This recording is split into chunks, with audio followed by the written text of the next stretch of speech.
हमारे हाथरस स्कूल के बच्चे हैं, हमारे स्कूल। हाँ हो गए। हाँ बैठो बैठो बैठ जाओ, आ जाओ आ जाओ आ जाओ आ जाओ सब बच्चे आ जाओ।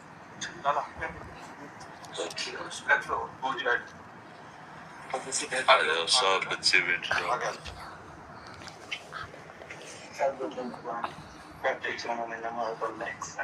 स्टार्ट नहीं हो पा रहा है, किसी जी की कृपा और आपके आशीर्वाद से बच्चे आपका आसान कर रहे हैं।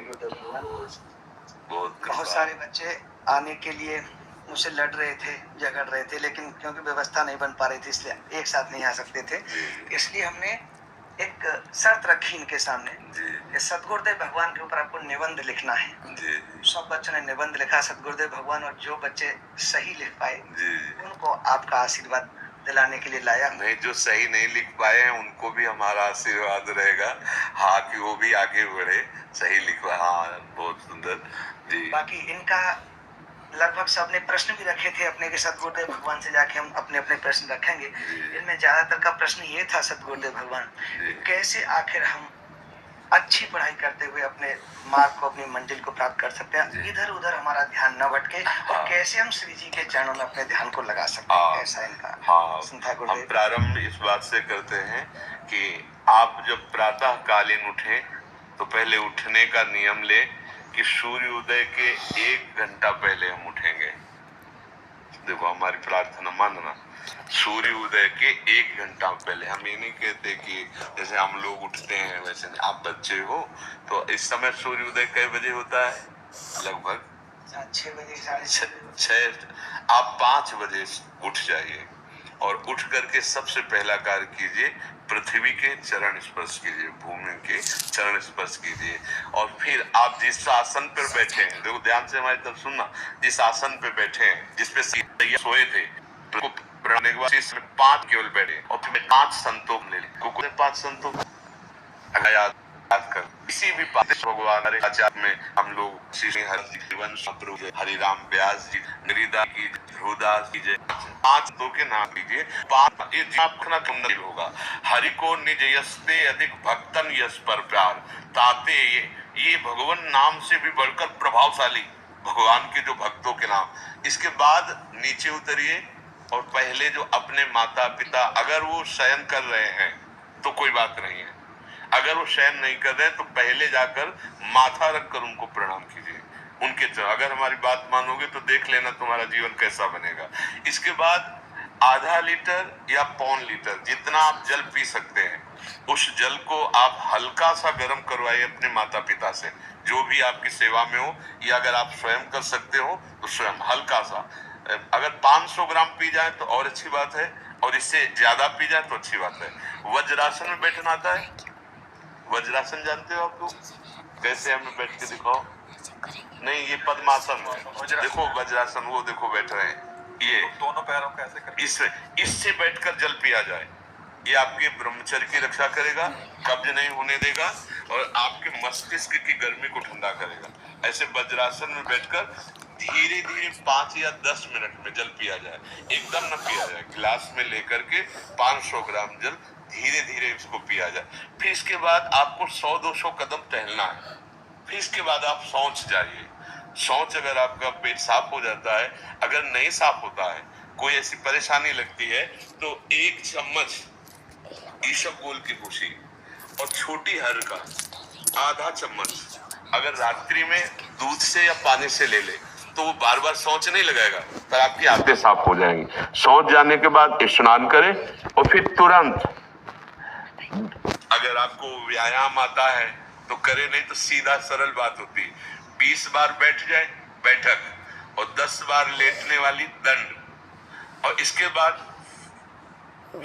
जो अनुलोम विलोम, जो इससे खींचे इसे छोड़ दे, इससे खींचे इसे छोड़ दे। इसके बाद दोनों हाथ ऐसे करके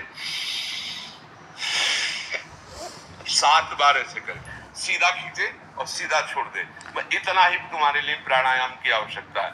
आप अपनी दिनचर्या में लग जाए। जो पढ़ाई का कार्य दिया गया है, आगे तुम्हें और भजन की बात हम नहीं कह रहे, जो पढ़ाई का कार्य दिया गया है वो भगवान की ही पूजा है। आपकी दिनचर्या जो आपको अपने गुरुजी या टीचर जी को जाके प्रमाणित करनी है। कल जो पढ़ाई गई थी आज के लिए, वो आप सुबह सुबह उस समय व्यायाम के बाद, तो आप देखना आपकी स्मृति बहुत प्रवीण हो जाएगी। अच्छा, ये आपकी प्रातःकालीन दिनचर्या है। जब आप अपने गुरुदेव के पास स्कूल जाएं, तो हमें आजकल का तो अब पता नहीं, पर हम लोग जब जाते थे तो अपने गुरुजी को प्रणाम करते थे। होता है प्रणाम, होता है अभी प्रणाम करते हैं। मतलब आप क्या करते हैं जब सुबह स्कूल जाते हैं, क्या करते हैं गुरु भगवान को बताओ। अच्छा, यह तो ये ऐसा पहले गुड मॉर्निंग गुड आफ्टरनून करते थे बच्चे। हाँ। अब जब से आपका आशीर्वाद मिला है जी, जी। श्री जी की कृपा से, सब राधा वल्लभ शेरवंश नर्सरी के बच्चे भी राधा वल्लभ शेरवंश बोलते हैं। हाँ, तो जो स्कूल में आपको पढ़ाई पढ़ा रहे हैं वो तो बात है।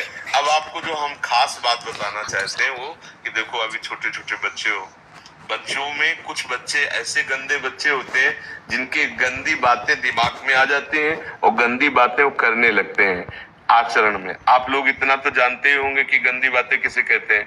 आप लोगों के पास अगर मोबाइल है तो कभी गंदी बात देखना नहीं। कोई भी बच्चा अगर गंदी बात दिखाए तो अपने टीचर से या अपने माता पिता से जाके शिकायत करनी चाहिए।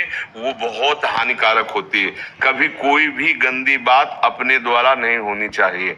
अभी आप नवीन जीवन धारण किए हुए हैं, आप भगवान की प्राप्ति, देश की भक्ति और बहुत अच्छे अच्छे पदों में जा सकते हैं। देखो, जब हम लोग स्कूल में पढ़ते थे तो कोई ये थोड़ी जानता था कि बच्चा भी महात्मा बनेगा।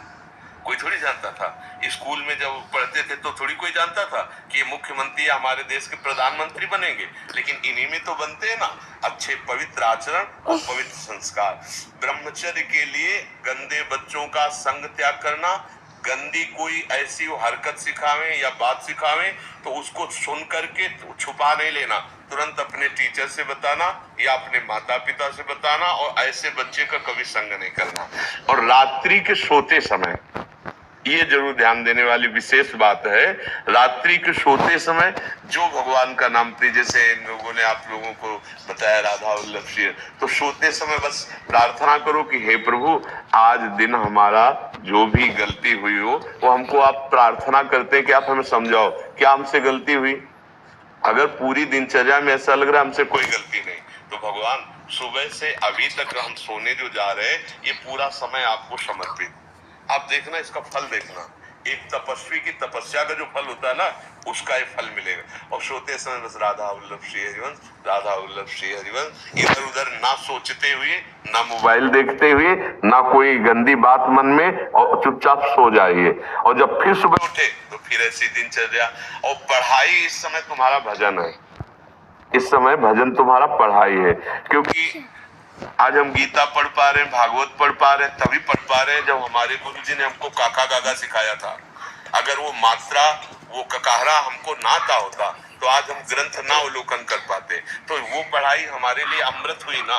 तो उस अमृत पढ़ाई को अगर हम कुमार्ग में ले जाके तो विश्व बन जाती। तो ये पढ़ाई भी भजन का नींव बना ना, तो ये पढ़ाई बहुत आवश्यक है। इसलिए आप मन लगा करके पढ़िए। आपका और कोई प्रश्न तो नहीं है जो आप जानना चाहते हो? गुरुदेव भगवान, ये बच्चे राधा वल्लभ शेरवंश राधा राधा का जाप करते हैं गुरुदेव भगवान, सुबह शाम दोनों समय आधा घंटा 1 घंटा मंदिर में। बहुत सुंदर।